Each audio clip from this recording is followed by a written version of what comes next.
Hello everyone, welcome to Hitesh easy. Friends, 1 to 25 question मैंने previous video में solve कर लिए हैं। टॉपिक है post harvest management and valuation of fruits and vegetable, जो कि previous year exam question paper है। अब जो रिमेनिंग क्वेश्चन है उनको हम इस वीडियो में सॉल्व करेंगे। अगर आपने प्रीवियस वीडियोज़ नहीं देखे हैं तो अब लिंक आपको डिस्क्रिप्शन में दे दूंगा, वहाँ से जाकर आप वो वीडियोज़ जरूर देख लीजिएगा। देन क्वेश्चन नंबर 26 है, पैक्टिन इज मेजर्ड बाय। जो पैक्टिन होता है वो किसके द्वारा माप किया जाता है, मेजर किया जाता है? जेल मीटर के द्वारा, थर्मोमीटर के द्वारा, रिफ्रैक्टोमीटर के द्वारा, या all of the above. So pectin is measured by gel meter. Option number A क्या हो जाएगा? करेक्ट। ठीक है। Then question number 27, which of the following preservative is used for the preparation of tomato ketchup. कौन सा preservative है जो कि टोमेटो केचप को प्रिपेयर करने के लिए यूज किया जाता है? Potassium metasulphate, sodium benzoate, sodium meta bisulphite, या citric acid. Option number B क्या हो जाएगा? Sodium benzoate. Option number B क्या हो जाएगा यहाँ पर? Correct. Then question number 28, which of the following fruit is not suitable for jam making. इनमें से कौन सा फ्रूट है जो कि जैम मेकिंग के लिए सुटेबल नहीं है? मैंगो, डेट पाम, बनाना, या ऑनला। ऑप्शन नंबर सी बनाना। ठीक है, is not suitable for jam making. Next question है question number 29, refractometer is use to determine. जो रिफ्रैक्टोमीटर होता है वो किस चीज़ को डिटरमाइन करने के लिए यूज़ किया जाता है? मिनरल को, टीएसएस को, विटामिन को, या none of the above. So refractometer is use to determine TSS, total soluble solid. Option number A क्या हो जाएगा यहाँ, सॉरी ऑप्शन नंबर बी क्या हो जाएगा यहाँ पर? Correct.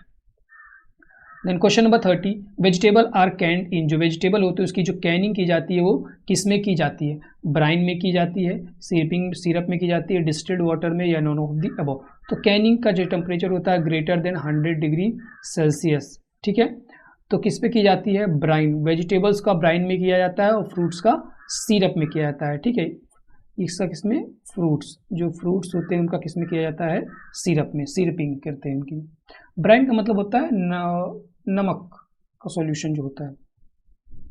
Then question number 31, fruits are blanched before canning at. जो ब्लेंचिंग होती है वो कितने डिग्री सेल्सियस पर की जाती है? 80 पर, 90 पर, 100 डिग्री सेल्सियस, या नॉन ऑफ दी अबव। ठीक है, तो जो फ्रूट्स की ब्लेंचिंग होती है वो 80 डिग्री सेल्सियस पर की जाती है। ऑप्शन नंबर ए क्या हो जाएगा यहाँ पर? Correct, 80 degree Celsius. Then question number 32, CFTRI is located at. जो CFTRI है फुल फॉर्म क्या होता है? सेंट्रल, फुल फॉर्म जानना बहुत जरूरी होता है। Food and technological research institute. ठीक है, central food and technological research institute कहाँ पर लोकेटेड है? It is located in Mysore. Option number D क्या हो जाएगा यहाँ पर? Correct. Then question number 33, exhausting temperature of canned fruits and vegetable. जो एग्जॉस्टिंग टेम्परेचर होता है कैंड फ्रूट और वेजिटेबल का वो कितना होता है? 70 से 72 degree Celsius, 80 to 82 degree Celsius, 90 से 92, 100 से 102। So 80 to 82 degree Celsius. Option number B क्या हो जाएगा इसका? करेक्ट। 33 का ऑप्शन नंबर बी, 80 से 82 degree Celsius. Then question number 34, an ideal fruit for making jelly should be rich in. अगर आप किसी भी फ्रूट का जेली बना रहे हैं तो वो जो फ्रूट है किस चीज़ में रिच होना चाहिए, उसमें किस चीज़ की मात्रा ज़्यादा होनी चाहिए? तो pectin and acid. Option number D क्या हो जाएगा? पेक्टिन एंड एसिड क्या हो जाएगा? करेक्ट। पेक्टिन और शुगर नहीं, ना एसिड और शुगर, शुगर और एसिड नहीं। पेक्टिन तो बहुत इंपॉर्टेंट है, पेक्टिक एसिड और एसिड। ठीक है। Then question number 35, APEDA was came in existence in. जो एपीडा है वो किस ईयर में एग्जिस्टेंस में आया, मीन्स प्रचलित हुआ, किस समय अस्तित्व में आया? तो it came into 1885। Option number C 1885। कब? दिसंबर में, दिसंबर 1885। एपीडा का फुल फॉर्म एग्रीकल्चरल, ठीक है, agricultural and processed food product export development authority. ठीक है। Agricultural processed food product export development authority is a full form of APEDA. कब एग्जिस्टेंस में आया? दिसंबर 1985 में। देन क्वेश्चन नंबर 36 है, which fruit is most suitable for preparation of marmalade. Marmalade के लिए कौन सा फ्रूट है जो कि सुटेबल होते हैं? सिट्रस फ्रूट्स होते हैं, सुटेबल होते हैं। तो ऑप्शन नंबर सी क्या हो जाएगा? करेक्ट, संतरा। ठीक है, most suitable for marmalade. Then question number 37, the red colour of jelly is due to the addition of, जो जेली में रेड कलर आ जाता है उस किसके कारण आता है?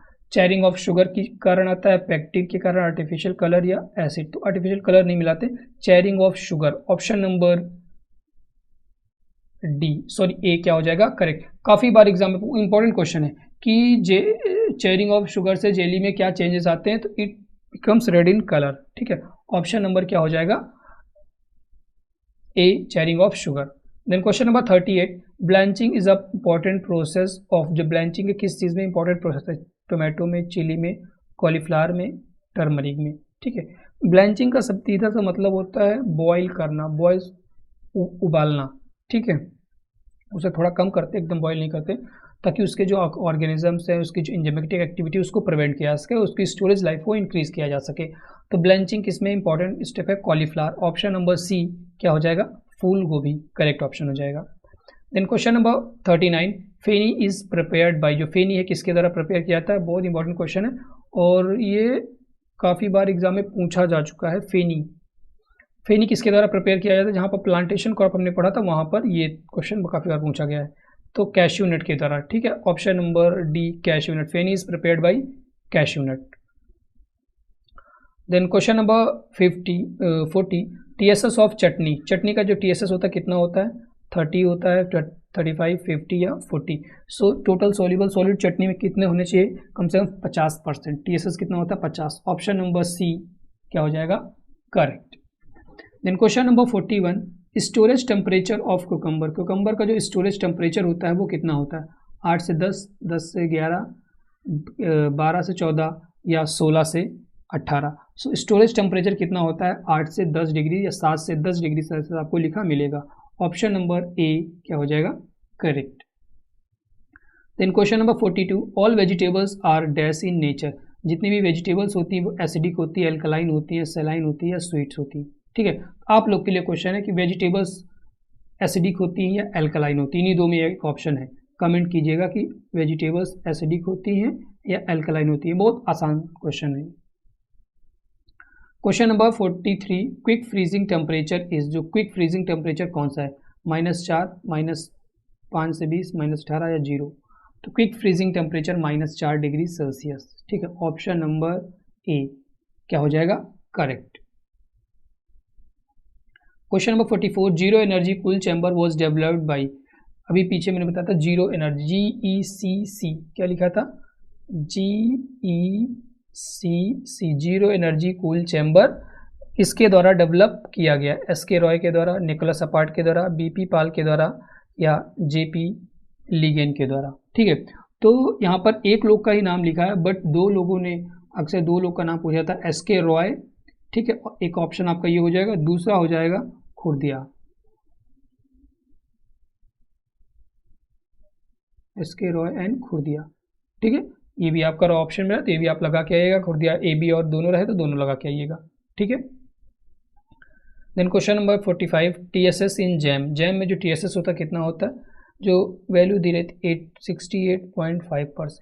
ठीक है, ऑप्शन नंबर सी क्या हो जाएगा यहाँ पर?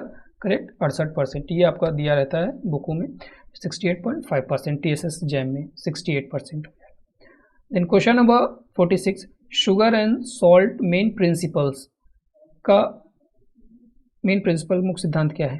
फ्यूजन, ऑस्मोसिस, डिफ्यूजन या फिल्ट्रेशन? तो डिफ्यूजन। ऑप्शन नंबर सी क्या हो जाएगा?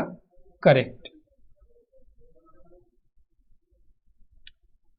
Then question number 47, concentration of brine solution is used in canning of vegetable. कितना कंसंट्रेशन पे जो यूज़ किया जाता है कैनिंग ऑफ वेजिटेबल के लिए ब्राइन सॉल्यूशन? 2 से 3%। ऑप्शन नंबर सी क्या हो जाएगा? करेक्ट, 2 से 3%। Then question number 48, which variety of mango is used in Maaza and cold drink. कौन सी वेराइटी है जो कि मैंगो में माजा और कोल्ड ड्रिंक में यूज़ की जाती है। अब हमें तो नहीं पता, बट जो कंपनी क्लेम करती है कि हम अल्फोंसो का यूज़ करते हैं, ठीक है। तो ऑप्शन नंबर बी क्या हो जाएगा, करेक्ट। वैसे कुछ भी वो मिला सकते हैं, बट जो क्लेम करती कंपनी की अल्फोंसो मैंगो होता है, ठीक है। तो ऑप्शन नंबर बी क्या हो जाएगा, correct. Then question number 49, canning is also known as, canning को दूसरे किस नाम से जानते हैं, बॉटलिंग, एपेटाइजिंग, फ्रीजिंग, सिरपिंग, ठीक है। तो bottling, canning is also known as bottling, bottling में भरना ही क्या कहलाता है, कैनिंग कहलाता है। ऑप्शन नंबर ए क्या हो जाएगा यहाँ पर, करेक्ट। फ्रेंड्स, प्रीवियस क्वेश्चन अगर आपने नहीं देखे तो ज़रूर देख लीजिएगा, लिंक मैं आपको डिस्क्रिप्शन में दे दूंगा। अगर आपको कोई भी पेड पीडीएफ परचेज करनी तो आप हमें कॉन्टैक्ट कर सकते हैं 7905601596 पे, या हमारा टेलीग्राम चैनल है हितेश जी के नाम से, उसको आप लोग ज्वाइन कर सकते हैं। इसमें मैंने एक ग्रुप भी बना दिया है व्हाट्सएप पर, उसमें काफ़ी बच्चे हैं, क्योंकि मैं वहाँ पर जो पीडीएफ्स हैं उनको सेंड करता रहता हूँ। आप लोग ग्रुप भी ज्वाइन कर लीजिएगा, मैसेज कीजिएगा 7905 पर, मैं आपको वहाँ पर ज्वाइन कर दूंगा, या टेलीग्राम पर ऑलरेडी लिंक पड़ी हुई है, उस पर जाकर आप लोग ज्वाइन हो जाइएगा। देन क्वेश्चन नंबर 50 है, dehydration temperature is generally in case of vegetables, vegetable के केस में जो डिहाइड्रेशन का टेम्परेचर होता है, डिहाइड्रेशन करने का, वो कितना होता है, क्योंकि वेजिटेबल और फ्रूट्स के केस में दोनों में अलग अलग टेम्परेचर होता है। तो अगर बात करें वेजिटेबल का, तो वेजिटेबल का होता है 62-66 डिग्री सेल्सियस, ठीक है। वहीं अगर हम बात करें फ्रूट्स का, तो यहाँ पर ऑप्शन सी क्या हो जाएगा, करेक्ट। लेकिन अगर बात करें फ्रूट्स का, तो फ्रूट्स का होता है 66 से 71 डिग्री सेल्सियस टेम्परेचर, ठीक है, डिहाइड्रेशन का इन केस ऑफ फ्रूट, ठीक है। तो फ्रेंड्स, इस वीडियो में इतना ही, अगले वीडियो में फिर मिलेंगे एक नए टॉपिक के साथ।